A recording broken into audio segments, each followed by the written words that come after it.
No risk of any injuries right now thanks to the NFL lockout, but players could be back on the field soon, we hope. Lindsay Murphy is here with the very latest. Hey, Lindsay. Hey, Laura. Today is the real first time we've had hints that this lockout is near. Lawyers for both sides met for more than 8 hours today in New York. The plan is for members of the NFL Players Association and reps of every team to be in D.C. by Wednesday for possible decisions on reestablishing the union and signing off on a tentative pact with the owners. Now, the owners have a league meeting in Atlanta on Thursday. That's when they could ratify a new agreement if there is one. The sides say progress is being made, but how much? For that information, we bring in sports agent Doug Eldridge. He's also a JMU grad. Doug, thanks for joining us. Hi, Lindsay. Hey, the big question, obviously, is it feasible that players could sign off Wednesday, owners Thursday, and then we'd have football back in business by Friday? I think for the first time, we as fans are looking at a pragmatic solution. We could absolutely hit that Wednesday, Thursday, Friday timeline. It's no longer wishful thinking. How easy or difficult is it? I know one of these major steps is that players need to recertify as a union again. And what does that process entail?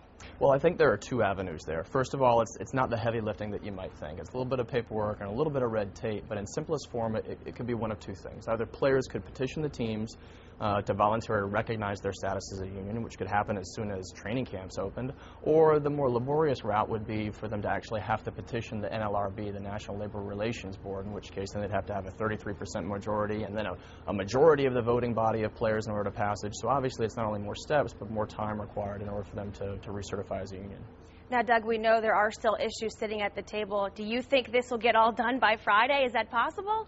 I think it's very possible. I think what you're hearing right now is either all of the details are done or none of the details are done, and what that statement is saying is both sides want to have a clean start. In other words, let's have resolution to everything that's lingering on the table before we call this a done deal and move forward together. And that's what we're hearing as being the global package or the bundling in some circles. And it's a couple of lingering issues. Number one, the Brady v. NFL case. What the NFL is saying is, look, we need to have resolution of the claim, of the class action suit of sorts, which had some of the larger names in the NFL as the named plaintiffs in the case. So the NFL is saying from the outset, we need you to have resolution in this case before we can move forward.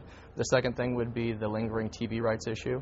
Then we're talking about the third issue being the benefits. $320 million in lost benefits from last year, which we heard later this afternoon, early this evening, that the players' side are possibly willing to drop, take that off the table as an impediment to closure.